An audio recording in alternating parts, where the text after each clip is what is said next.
India through a traveller's eyes by Pearl S Buck key points. ये की points ऐसा होता है जो आपके एग्जामिनेशन में जो ऑब्जेक्टिव्स होते हैं ना, उससे ये मैं उसमें उसको बनाने में ये हेल्प करेगा। यानी आप पूरा चैप्टर पढ़ लिया, लेकिन पॉइंट बाय पॉइंट आपको चैप्टर को कैसे आपको याद रखना है, उसी के लिए की पॉइंट दिया जाता है। ठीक है, ये कहीं की पॉइंट नहीं मिलता, बस मैं ही देता हूँ, ताकि आपको जो ऑब्जेक्टिव होता है 50 नंबर का, उसमें आपको कोई दिक्कत ना हो। 20 नंबर का ग्रामर और 20 नंबर का बुक, तो ये 20 नंबर का बुक में काम करेगा। ग्रामर जो पढ़ाते हैं वो ग्रामर में काम करेगा। आ रही बात समझ में कि नहीं? तो चलिए बिना समय गवाए हम आपको स्टार्ट करते हैं की पॉइंट्स। ठीक है, तो India through a tabular size किसने लिखा? ये बक ने लिखा, पर्लेस बक। प्रेजेंट ऐसे क्या है? एक्सट्रैक्ट है। क्या है? एक्सट्रैक्ट, यानी लिया गया है। किससे लिया गया मेरे भाई? एक किताब है, उससे लिया गया है। किताब का नाम क्या है? माई सेवरल वर्ल्ड्स। माई सेवरल वर्ल्ड्स, माई सेवरल वर्ल्ड्स नाम का बुक है। इसी से इस एस्से को डिराइव किया गया है, लिया गया है। ठीक है, नेक्स्ट आ जाओ। पर्लेस बक इज एन एस अमेरिकन। कहता है पर्लेस बक जो है ना, वो क्या है? अमेरिकन है। बाय बर्थ, मतलब जन्म से अमेरिकन है, यानी इनका जन्म कहाँ हुआ? अमेरिका में हुआ। That's why she is an American writer, but she was reared in China. लेकिन इनका पालन पोषण कहाँ किया गया? चाइना में किया गया। हाँ, बाय मिशनरी पेरेंट्स। इनके माता पिता कैसे थे? मिशनरी थे, और वो धर्म प्रचारक थे, इसलिए इनका पूरा पालन पोषण कहाँ हुआ? चाइना में हुआ। Is it clear? यानी ये पैदा हुए अमेरिका में, लेकिन चाइना में इनका पालन पोषण हुआ। किसके द्वारा? एक ऐसे माता पिता जो मिशनरी थे, धर्म प्रचारक थे। आई बात समझ में? तो ये रहा पर्लेस बक। तो पूछ देगा पर्लेस buck dot dot dot writer, तो कहाँ के लिखेंगे? American writer, N American writer, क्योंकि पैदा तो अमेरिका में हुई थी ना, इसलिए क्या कहलाएगा? American writer. Is it clear? आ जाओ next. C is 20th century, यानी जो पर्लेस बक जो है ना, वो 20वीं शताब्दी की कवि राइटर है। 20th century American writer. ठीक है, अमेरिका की राइटर हैं ये। 20वीं शताब्दी के अमेरिका के राइटर हैं और नावलिस्ट हैं। यानी वह एस्से लिखती थी और नावल लिखती थी, एस्से लिखती थी और नावल लिखती थी। ठीक है, स्टोरी वगैरह नहीं लिखती थी, एस्से और है ना नावल लिखती थी। क्लियर हो गया? तो हो गया सी मन पर्लेस बक इज 20th 20वीं शताब्दी के अमेरिकन राइटर है और नावलिस्ट है। Is it clear? तो चलो 4 पॉइंट क्लियर कर दिए ना, तो चलो आगे चलते हैं। She used to teach in China. वो पढ़ाया करती थी। वह क्या करती थी? पढ़ाया करती थी। कहाँ पे? चाइनीज यूनिवर्सिटी में। She was a teacher, she was also a teacher, she was a novelist, she was an essayist and she was a teacher. She used to teach, वो पढ़ाया करती थी। हाँ, कहाँ पे? चाइनीज यूनिवर्सिटी में पढ़ाया करती थी। ठीक है, अब अमेरिका में नहीं पढ़ाती थी, चाइना में पढ़ाया करती थी, क्योंकि उनका मैंने जन्म अमेरिका में हुआ था, लेकिन कर्म वो चाइना में करती थी। She was born in 1892। याद रखिएगा, 1892 एकदम याद रखिएगा, पूछता है। हाँ, हर साल पूछा है, इस साल भी पूछेगा। हाँ देखो, मरी कब थी? 1973। पैदा हुई 92, मरी 73। ठीक है, 1992 में पैदा हो गई, अब मर गई। सॉरी, 1892 में पैदा हो गई, अब मरी कब? 1973 में। Is it clear? नेक्स्ट आ जाओ। She got Nobel prize. ये नोबेल प्राइज भी उनको मिला था। नोबेल प्राइज मिला था, कब मिला था? 1938 में मिला था। कब मिला था? 1938, 1938 में मिला था। ये भी आप याद रखिएगा, ये भी पूछता है। मैं कई एक साल पूछा है। ठीक है, जो भी की पॉइंट बनाए जाते हैं ना, वो पीछे के एक क्वेश्चंस को देख कर बनाया जाता है कि which are the important things which can be asked, जो पूछा जा सकता है। इसीलिए ये key point very very important है। Very very important, not important, very very important. अगर आप 100 आउट ऑफ 100 लाना चाहते हो ना, तो की पॉइंट को आपको देखना पड़ेगा। एग्जाम में जाने से पहले एक बार की पॉइंट को पढ़ के जाना, 100 में 100 नहीं आ गया तो फिर मुझसे बात करना। ओके, आ जाओ। शी न्यू, वो जानती थी, वह जानती थी अबाउट इंडिया, इंडिया के बारे में जानती थी। किसके द्वारा? By Indian family doctor and his wife. यानी वो बचपन से, है ना, अमेरिकन, मैं अमेरिका में मैं पैदा हुई, तो अमेरिका में जब थी तो वहाँ पे क्या कहते हैं, वो चाइनीज, सॉरी, अमेरिका में थी तो उसके घर के जो डॉक्टर थे ना वो इंडियन थे। हाँ, इंडियन डॉक्टर थे। तो जब डॉक्टर साहब आते थे तो निश्चित रूप से बात इंडिया की होगी ही होगी। हाँ, खाना पीना मिलता होगा, चाय पानी मिलता होगा, तो बात चलती होगी, भाई हम लोग तो इंडियन आदमी है, हम लोग ये नहीं खाते, वो नहीं खाते, मेरे यहाँ यहाँ बनता है, मेरे वहाँ बनता है, ये सब बातें चलती रहती होगी। तो ये सुनती रहती थी, इसलिए ये इंडिया के बारे में जान गई। किसके द्वारा? Indian family doctor.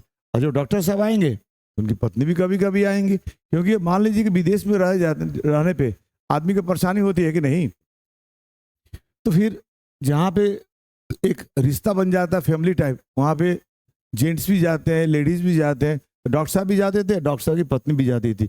ये सारे के सारे लोग डिस्कस करते थे और पर्लस बक वह सुना करती थी।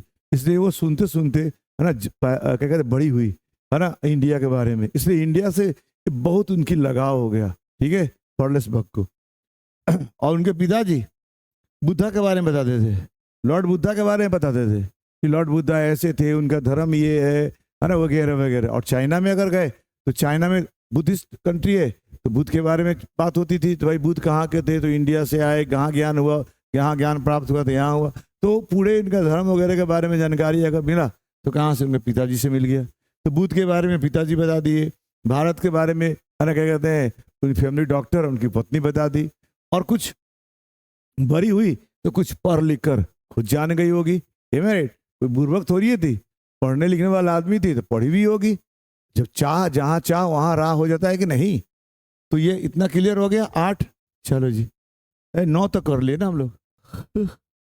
देखो, India was the part of the background of her life. अब इसलिए कहती है कि जो इंडिया है ना, बैकग्राउंड ऑफ हर लाइफ, यानी इनकी जिंदगी के पृष्ठभूमि रहा है, यानी इंडिया के बैकग्राउंड पर इनकी लाइफ डेवलप हुआ है, ठीक है।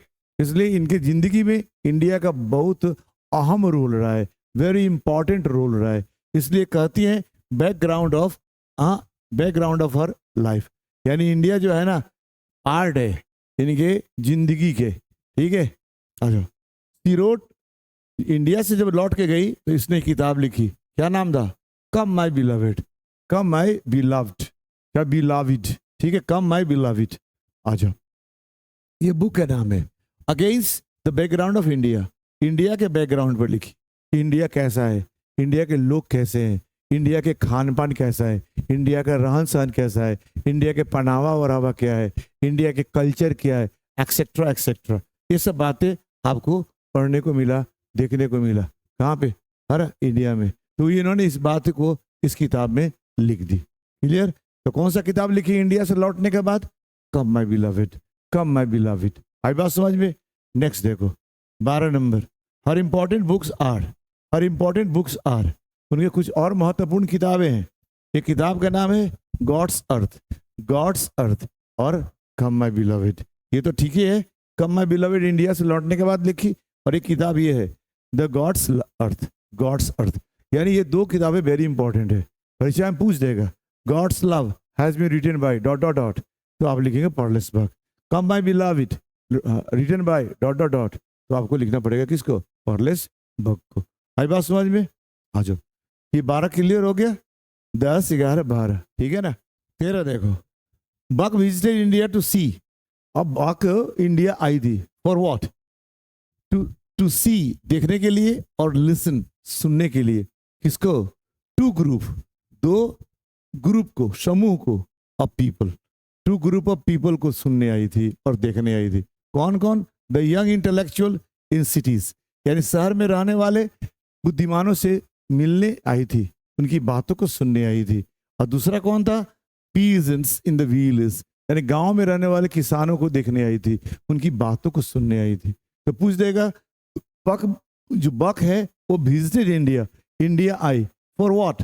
To see and listen to 2 group of people, यानी दो समुदायों से मिलने आई थी। एक समुदाय जो शहर में रहते हैं, पढ़े लिखे होते हैं, और एक समुदाय गांव में होते हैं जो उतने पढ़े लिखे नहीं होते, उनसे। तो ये उनका पर्पस था, कमिंग टू इंडिया। इंडिया आने का पीछे का ये उनका उद्देश्य था। क्या उद्देश्य था? दो ग्रुप ऑफ पीपल से मिलना, एक शहर में रहने वाले बुद्धिमानों से और गांव में रहने वाले किसानों से। ठीक है, आ जाओ नेक्स्ट। 14 नंबर देखो, सौ आई इंडिया। इंडिया आने के बाद ये तो दो आदमी से मुलाकात तो करेगी, लेकिन इंडिया में और भी चीजें तो है देखने को। तो इंडिया आई तो क्या देखी? ताजमहल देख ली, ठीक है, फतेहपुर सीकरी देख ली। दिल्ली आई तो दिल्ली के अगल बगल ही आगरा में है, तो वहां से चली गई होगी, वो देख ली। वेरी इंपॉर्टेंट है ना, हिस्टोरिकल बिल्डिंग है, ये भी बड़ी इंपॉर्टेंट है फतेहपुर सीकरी। और glorious empire of New Delhi, मैं दिल्ली सल्तनत देखने आई। ठीक है, देख ली, देखने आई नहीं तो देख ली। आई थी तो ये काम के लिए, लेकिन टाइम मिला तो ताजमहल देख ली, फतेहपुर सीकरी देख ली, और दिल्ली का एम्पायर देखी, यानी दिल्ली सल्तनत देखी। ठीक है, आ जाओ। तो पूछ देखा इंडिया में क्या क्या चीज देखी? तो ताजमहल, फतेहपुर सीकरी, दिल्ली, एम्पायर ऑफ दिल्ली। आई बात समझ में? आ जाओ। क्या करने आई थी? तो दो ग्रुप से मिलने आई थी। कौन कौन? यंग इंटेलेक्चुअल और क्या कहते हैं, पीजेंट इन द विलेज। इसका 15 देखो यार, the young Indians intellectuals were disappointed. जो भारत के जो बुद्धिमान लोग थे जो शहर में रहते थे, बहुत ही डिसअपॉइंटेड थे विद द इंग्लिश, अंग्रेजों से बहुत ही दुखी थे। For what? For their broken promise, इन लोगों की वादा फिरोसी के चक्कर में। क्योंकि इन लोगों के साथ, भारतीयों के साथ अंग्रेजों ने क्या किया था? वादा फिरोसी किया था।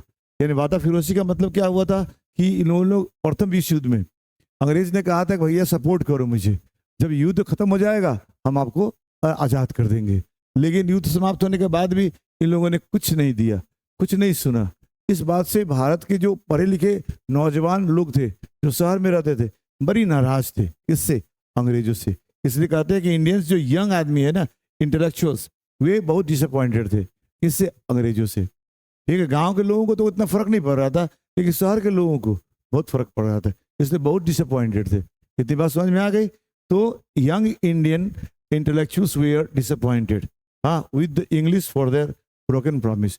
क्यों परेशान थे, क्यों उदास थे? क्योंकि उन लोगों ने वादा फिरोसी किया था, यानी वादा करके वादा निभाया नहीं था। आई बात समझ में? आ जाओ नेक्स्ट देखो।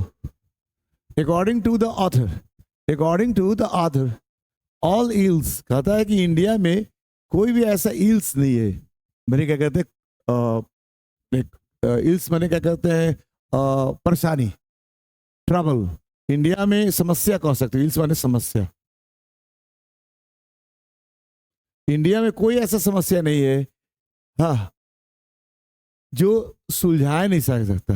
According to the author, for all the ills of India of English rules was responsible.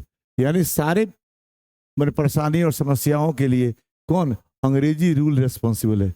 यानी अगर अंग्रेजी रूल चाहता तो इंडिया में कोई भी इल्स नहीं होता, कोई भी समस्याएं नहीं होती, सारी समस्याएं सुलझ जाती। लेकिन अंग्रेज चाह ही नहीं रहा था, इसलिए ऐसा हो गया। अकॉर्डिंग टू ऑथर, यानी कि इंडिया में कोई ऐसा इल्स नहीं है जिसको खत्म नहीं किया जा सकता था, लेकिन due to wrong policy of the English rule, इसलिए ये सब खत्म नहीं हो पाया। इसलिए लेखिया कहती हैं कि अंग्रेजी रूल है ना, रेस्पॉन्सिबल है किसके लिए? ये सारे भारत के इल्स के लिए, भारत की सारे समस्याओं के लिए। आ रही बात समझ में? शी ऑल्सो एडवाइज्ड, वह राय भी देती हैं कि किसको? इंडियंस को, not to blame the British for everything. कहता है कि अंग्रेजों को भी, मान लो ठीक है रेस्पॉन्सिबल तो अंग्रेज था ही, लेकिन अब हर चीज के लिए अगर तुम अंग्रेज को जिम्मेवार ठहराओगे तो ये भी अच्छी बात नहीं है। कुछ मैंने उसके तरफ से तो था ही था, कुछ हमारे अपने तरफ से भी था।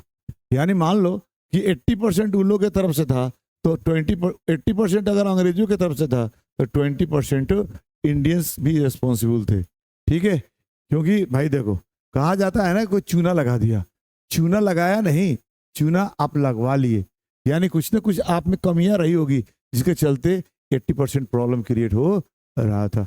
तो इसलिए कहती हैं इंडियंस को कि भैया आप हर चीज के लिए अंग्रेजों को दोष मत ठहराइए।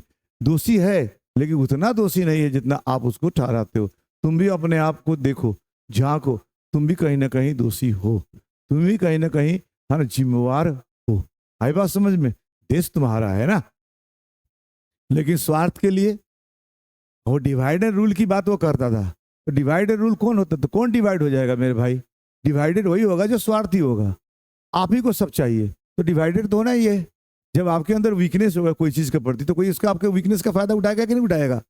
आपको राजा बनना है, अब आप ही को राजा बनना है। अब अंग्रेज कहे आओ मैं तुमको राजा बना देता हूँ, अब राजा बनने के लिए तुम अपने भाई से गद्दारी करने लग जाओ, तो फिर जिम्मेवार सारा का सारा जिम्मेवार अंग्रेज है? नहीं, तुम भी जिम्मेवार हो मेरे भाई। तो भारत में हरा अंग्रेजों ने क्या किया?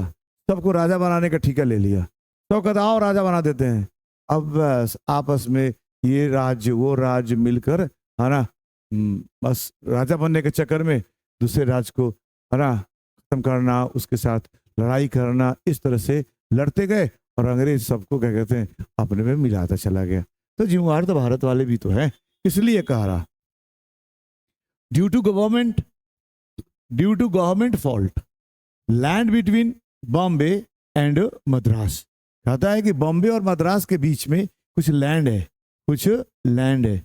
ये पूरा का पूरा लैंड कैसा है? फेमिस्ट है, यानी सूख गया है, एकदम सूखा हुआ है, यानी सुखार आ गया है। यहाँ पे मात्र फरवरी का महीना है और यहाँ पे सूख गया है। एक भी पौधा यहाँ जर्मिनेट नहीं हो पा रहा। क्यों? क्योंकि पानी नहीं है यहाँ पे। अब बताओ ये पानी नहीं है, इसके जिम्मेवार कौन है? गवर्नमेंट ही जिम्मेवार है ना, पानी की व्यवस्था करना। अब हर आदमी कितना कुआं खोदेगा यार? ये गवर्नमेंट का काम है पानी की व्यवस्था कराना। अगर कृषि होगी तो पानी की व्यवस्था कराना, खाद की व्यवस्था कराना, ये सब तो सरकार का काम है ना यार। सेवा मैंने आपको हेल्प करना। एक किसान गरीब है, मेहनत कर रहा है, पैसा कहाँ से लाएगा? तो आप उसका व्यवस्था कराइए, फिर अनाज उगेगा तो अपना व्यवस्था कर लेगा खुद ब खुद। हमारी बात समझ में? तो मैंने क्या कहते हैं, बॉम्बे और मद्रास के बीच में कुछ ऐसे जमीन है जो फेमिस्ट है। इसके चलते गवर्नमेंट फॉल्ट के चलते, ड्यू टू इंग्लिश रूल के चक्कर में। Indian peasants are poorer. अब भारत की किसान को देखी तो कहीं पुअरर है, गरीब है ना। दोज दैट ऑफ चाइनीज, मैं चाइनीज के बनस्पत यानी चाइना से कंपेयर करी, चाइनीज पीजेंट्स को कंपेयर करी इंडियन पीजेंट्स से, तो देखी कि भारत का किसान जो है ना चाइना के किसान से गरीब है। Equal but equal to those of Russian, यानी लेकिन अमेरिका भारत के किसान रसिया के किसान से बराबर है ना। क्या कहते हैं इकोनॉमिकली। लेकिन रशियंस जो होते हैं वो कैरेक्टर वाइज और कल्चर वाइज बहुत डिफरेंट टाइप ऑफ होते हैं, ठीक है। और चाइनीज और इंडियंस के कल्चर थोड़ा मिलता जुलता है, क्योंकि वहाँ भी बुद्ध धर्म है, बुद्ध इंडिया के हैं, तो थोड़ा अलग कल्चर्ड है।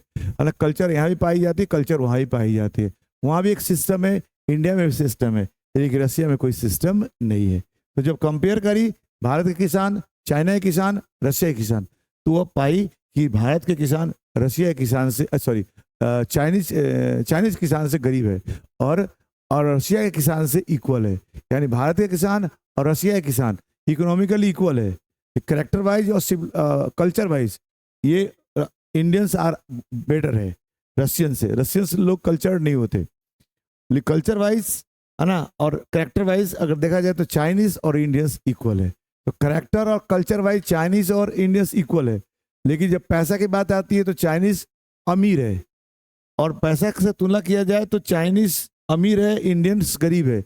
लेकिन इंडियंस और रशियंस दोनों पैसे के मामले में इक्वल है, यानी इकोनॉमिकली दोनों इक्वल है। लेकिन civilization wise, culture wise, character wise दोनों एकदम डिफरेंट है। आई बात समझ में? इसलिए कहते हैं कि इंडियन पीजेंट्स, भारत के किसान हैं गरीब है ना, दोज ऑफ चाइनीज चाइना के किसान से, बट इक्वल है, समान है रसिया के किसान से। Indian peasants are equal to Russian peasants. आई बात समझ में?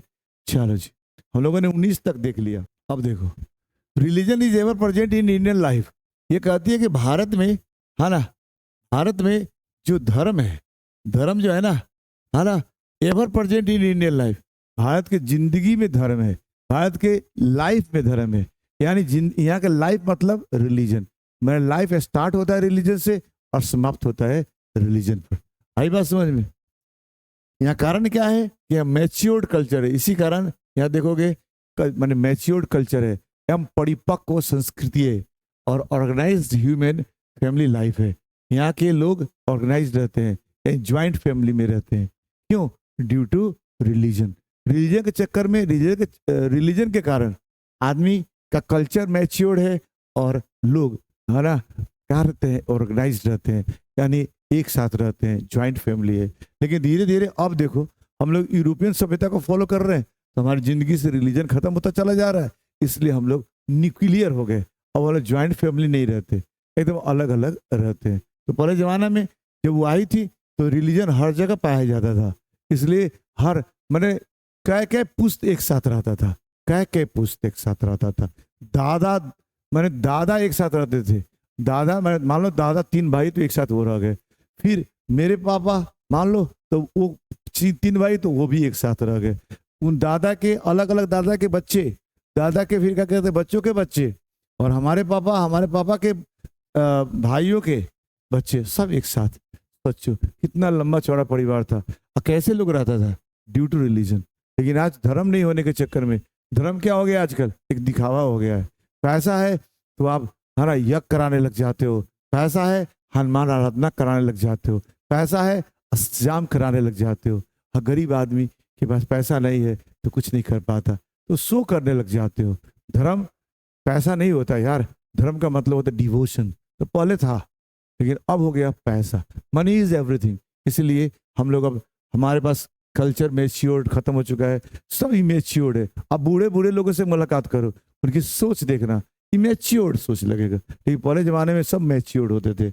और ज्वाइंट फैमिली की तो बात ही छोड़, शादी जैसे हुआ पति पत्नी अलग हो गया। हाँ, बूढ़े माँ बाप यहाँ पड़ा है और पति पत्नी ऐश कर रहा है। बूढ़ा माँ बाप के ऊपर दवा की जरूरत है, पैसा भेज रहा है, थोड़ा सा सेवा सुथरा की जरूरत है, कोई नहीं है। जब आप बच्चे थे तो आपको उंगली पकड़ के चलना सिखाया ये माँ बाप, और आज ये आदमी चल नहीं पा रहा, हाँ चलने में दिक्कत हो रहा, हाँ खाया नहीं जा रहा, खाना पकाया नहीं जा रहा, और आप पैसे के लिए बाहर घूम रहे हो मेरे भाई। तो कैसा ये कल्चर है यार। हाँ, बहुत दुख की बात है। हर आदमी बूढ़ा होगा ना यार।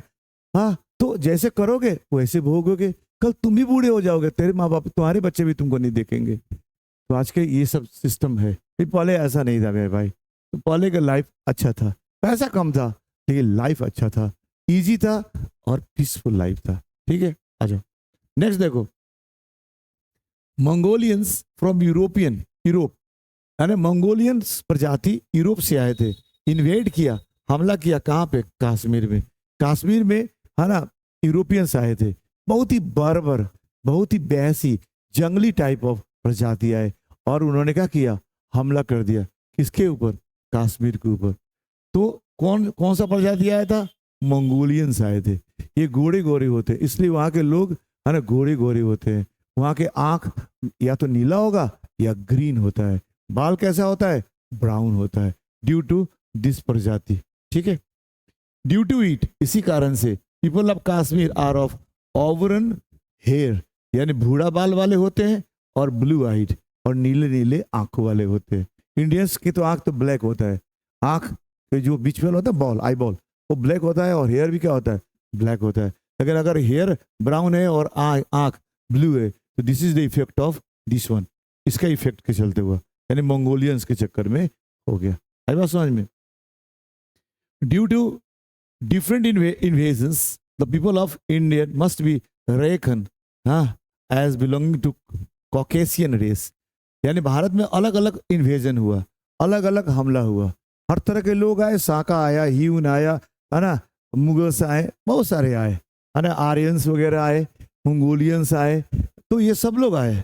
इसके चलते क्या हो गया कि हमारे जो जाति है यहाँ का कॉकेशियन हो गया, माने इंडो यूरोपियन हो गया। कॉकेशियन में तो होता है इंडो यूरोपियन, यानी भारत में जितने भी लोग हैं वो इंडो यूरोपियन से मिला हुआ है, मिक्स। हम लोग का डीएनए और क्या कहते हैं जीन दोनों से मिक्सअप है, क्योंकि लंबे लंबे समय तक रहे। जैसे अंग्रेजी देखो ना 300 साल तक रहे, तो 300 साल तक रहे होंगे तो कहीं ना कहीं शारीरिक संबंध तो बना ही होगा ना, शादी विवाह भी हुई होगी। तो उनके बच्चे गए कहाँ? क्या वो इंग्लैंड लेके चले गए? नहीं, वे इंग्लैंड चले गए लेकिन बच्चे यहीं रह गए। अब बहुत लोग तो यहीं मर गए तो उनके बच्चे यहीं रह गए। तो हम लोग के अंदर इंडो यूरोपियन खून है। हाँ, उसी को लेखिका कहती है कॉकेशियन रेस। कॉकेशियन मतलब इंडो यूरोपियन, इंडो यूरोपियंस। आई बात समझ में? 24 देखो, the author praised Indian people and their life. Author जो है ना, भारत के लोगों के जिंदगी की बहुत प्रेज करती है, बहुत प्रशंसा करती है, और उसके लाइफ के बारे में। ठीक है, इंडियन के लोग और लोग की उनकी जिंदगी। भारत के लोग बहुत अच्छे होते हैं यार, भारत के लोग बहुत इमोशनल होते हैं, है ना, और इमोशन के चक्कर में सब कुछ कर जाते हैं। इसलिए तो हम लोग कहते हैं ना, हर अतिथि देवो भव। तो हम लोग अतिथि को देव मानते हैं यार। क्यों? क्योंकि हमारे पास इस तरह का लाइफ स्टाइल है, इसलिए हम लोग सब कुछ सौंप देते हैं। और इसी का गलत फायदा अंग्रेज लोग उठा के चला गया मेरे को भाई। ठीक है ना? अच्छा, तो भारत के लोगों को बहुत प्रशंसा करती है, प्रेज करती है। Praise Indian people and their life. उनकी जिंदगी, रहन सहन, सिंपल जिंदगी, सादा जिंदगी, है ना, सादा जीते हुए लोग, है ना, और हम सिंपल रहते, कोई घमंड नहीं, कोई सो नहीं, दिस एंड दैट। इसलिए लेकिन कहा था कॉलोनियलिज्म के चक्कर में इंडियंस आर इनरवेटेड। उपनिवेशवाद के चक्कर में भारतीय लोग कमजोर हो गए, एग्जॉस्टेड, एकदम थक गए। कितने दिन तक आदमी गुलाम रहेगा भाई मेरे? हाँ, दे हैव, लेकिन इन्वर्टेड है, इनरवेटेड है और एग्जॉस्टेड है, कमजोर है ना, बहुत मेरे क्या थके हुए हैं। फिर भी भारत के लोगों के पास रेवरेंस है, आदर है, स्नेह है। किसके प्रति? ग्रेट मैन एंड वीमेन के प्रति। हम लोग कमजोर हैं, है ना, weak, physically, mentally, economically, still we have reverence for great men and women. ये भारत की कल्चर है, भारत की सोच है, इसीलिए कहती है। ठीक है, आ जाओ। विजय लक्ष्मी पंडित was the first woman to be the president of the General Assembly of United Nations। यानी कहती है कि भारत में अच्छे अच्छे लोग पैदा हुए, भारत में लोग अच्छे पैदा हुए, विदेशों में जाकर रहने लगे। यही कारण है कि एक भारतीय महिला जब वो क्या यूनाइटेड नेशंस का गठन हुआ, यूनाइटेड नेशंस का गठन हुआ प्रथम विश्व युद्ध के बाद, तो इसमें, है ना, जो प्रेसिडेंट चुना गया वह एक लेडी थी जिसका नाम था विजय लक्ष्मी पंडित, और वो कहाँ की थी? इंडियंस थी। तो क्वालिटी रहा होगा तभी तो, बिना क्वालिटी के कैसे हो सकता? अच्छा, इतनी बात समझ में आएगी? 26 आगे देखो। The very colour remind her about her American human scene. कहता है कि भारत में कलर बहुत है, डिफरेंट टाइप ऑफ कलर होता है। इस कलर से, है ना, वो महसूस करती है कि अमेरिका का भी कलर मैच करता है। जितना कलर इंडिया में है उतना कलर कहाँ पे है? अमेरिका में भी तो है। इसलिए कहती है कि द वेरी कलर, जो कलर देखी इंडिया का, द वेरी कलर में वही कलर जो इंडिया में देखी, रिमाइंड, उनको याद दिलाता है about her American human scene, यानी वहाँ के मानव याद आ जाते हैं। भारत के लोगों को देखने के बाद उसे अमेरिका के लोग याद आ जाते हैं। क्यों? कि कलर वाइज हम लोग सेम होते हैं। यहाँ भी black, semi black, white, semi white, वहाँ भी ऐसे ही होते हैं। ठीक है, India taught a lessons to the world. दुनिया को भारत ने सिखाया एक क्या चीज? एक लेसन सिखाया। कौन सा लेसन यार? कि वार एंड किलिंग, युद्ध और हत्या से कुछ भी प्राप्त नहीं होता, अचीव नथिंग बट लॉस, केवल हम लोग हानि होता है। ये लेसन है कि war and killing achieve nothing, युद्ध से और क्या कहते हैं, हत्या से कुछ प्राप्त नहीं होता, बट लॉस, केवल हानि होता है। अब मान लो, है ना, रसिया और यूक्रेन में युद्ध हो रहा है, तो क्या हो रहा है? हानि तो हो रहा है। क्या मिलेगा आपको? ठीक है, इसका मतलब यह हुआ कि भारत ने कौन सा लेसन सिखाया? नॉन वायलेंस का लेसन सिखाया। भारत ने अहिंसा का पाठ सिखाया। तो कहीं ये लिखा मिलेगा, कहीं ये लिखा मिलेगा। अगर क्वेश्चन बन जाए कि भारत ने कौन सा लेसन सिखाया, तो लिख देना। छोटा में लिखना हो तो लेसन ऑफ नॉन वायलेंस, थोड़ा बड़ा करना हो ये लिख देना। दोनों का मतलब तो यही हो गया ना, नॉन वायलेंस और अहिंसा। तो किलिंग एंड वार वही तो अहिंसा है ना करना। किलिंग ना करना, वार ना करना, वही तो अहिंसा है। इसलिए आप शॉर्ट में ये सब लिख सकते हो, और थोड़ा लंबा करना हो तो ये लिख लेना। ये लेसन है जो इंडिया ने पूरे दुनिया को सिखाया। ड्यू टू कॉलोनियलिज्म, उपनिवेशवाद के चलते, हाँ, the life span of Indians way 27 years. लेखक कहते हैं कि उपनिवेशवाद के चलते भारत की जो आयु है ना, एकदम घटकर कितना हो गया? 27 साल हो गया। कितना हो गया? मात्र 27 साल हो गया। समझ रहे हो कि नहीं? मात्र 27 साल। सोचो कितना घटिया स्थिति है, कितना घटिया स्थिति था यार। आज तो कम से कम हम लोग की उम्र है ना 65 के आसपास है। भारत का आयु मैक्सिमम मैंने एवरेज आयु की बात कर रहा है यार, ठीक है ना। The author felt happy. Bharat जो लेखिका है ना, भारत में आके बड़ा अच्छा फील करती है और देखती है कि जो active member of the house, घर में जो एक्टिव मेंबर है ना, जो घर में हर काम कर रहा है, एक्टिव हो गया, वो घर का मालिक नहीं है, वॉज नॉट द हेड, यानी उसका मुखिया नहीं है, बट ए यंगर ब्रदर। वो माँ तो छोटा है, छोटा है, यंग है, सब काम वही कर रहा, लेकिन वो घर का मालिक नहीं है, वो हेड ऑफ द फैमिली नहीं है, जस्ट यंगर है तो यंगर है। आज के ज़माने में थोड़ा मोड़ा पैसा कमाने लग जाओगे तो गार्जियन को गाली देने लग जाते हो, गार्जियन को डांटने लग जाते हो। आई बात समझ में? पूछते हो कि हम ही कमा कर लाते हैं, ये सब बैठ के खाता है। तो यार बैठ कर नहीं खाता, जब वही ये भी जवान था तो कमा के खिया करता तुमको भी। रही बात इनके पास अनुभव है, उन अनुभव ले लो तुम। हर चीज़ पैसा तो नहीं किया जा सकता, कुछ अनुभव भी बहुत जरूरी चीज़ें होती है। हर चीज़ पैसा से होगा तो भाई किन लो अनुभव। एक गार्जियन से बैठ के बातें करो, वो अपना अनुभव बताएगा। अगर 60 साल का गार्जियन है तो 60 साल अपनी जिंदगी जिया है मेरे भाई, बहुत है ना अप्स एंड डाउन्स देखा है वो, ये तुम नहीं समझ सकते। इसलिए उनके साथ बैठो, उनसे सीखो। आपके पास एनर्जी है, उनके पास क्या है, एक्सपीरियंस है। और जब दोनों मिला कर रखोगे ना, यू विल गेट सक्सेस, है ना, बहुत सक्सेस मिलेगी आपको। आ जाओ।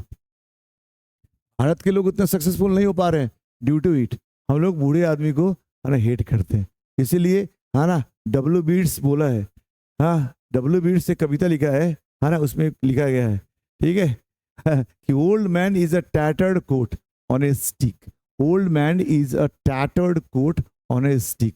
बूढ़ा आदमी फटा हुआ एक कोट है डंडे के ऊपर। आई बात समझ में? ऐसा इसलिए डब्ल्यू बीट्स को लिखना पड़ा। ये यंग आदमी ऐसा बोलता है। अमोंग स्कूल चिल्ड्रन नाम का एक कविता है, उसमें ये बात कहा गया है। आई बात समझ में? इसलिए भैया लेकिन ऐसा ओल्ड मैन नहीं होता। ओल्ड मैन के पास एक्सपीरियंस है, आपके पास एनर्जी है। एक्सपीरियंस और एनर्जी वेरी इंपॉर्टेंट है।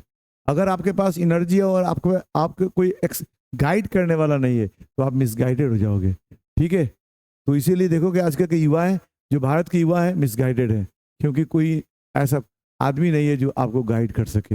हर आदमी यंग आदमी है और सपना देख रहे हो, इससे देखते हो कितना उदंडता फैली हुई है। अगर ऐसा ही रहा तो हम लोग अपने में ही मर जाएंगे, अपने में काट कटगोल करके खत्म हो जाएंगे। आ जाओ। The Elder brother was the head of the family, है ना, who was suffering from the stroke of paralysis. कहता है कि इस घर में जहाँ ही गई थी, वो घर का जो सबसे बुजुर्ग आदमी था वही घर का मुखिया था, जबकि वो पैरालिसिस से ग्रसित था, उसका पूरा अंग पैरालाइज था, बस उसका ब्रेन चलता था, फिर भी वो हेड था। लोग उससे राय लेते थे, वही जो कहता था लोग करते थे। और जिनके पास शरीर था, एनर्जी था, वो अपना एनर्जी यूज करते थे। लेकिन हेड कौन था? द एल्डर ब्रदर ही था, जिसको पैरालिसिस हो गया था।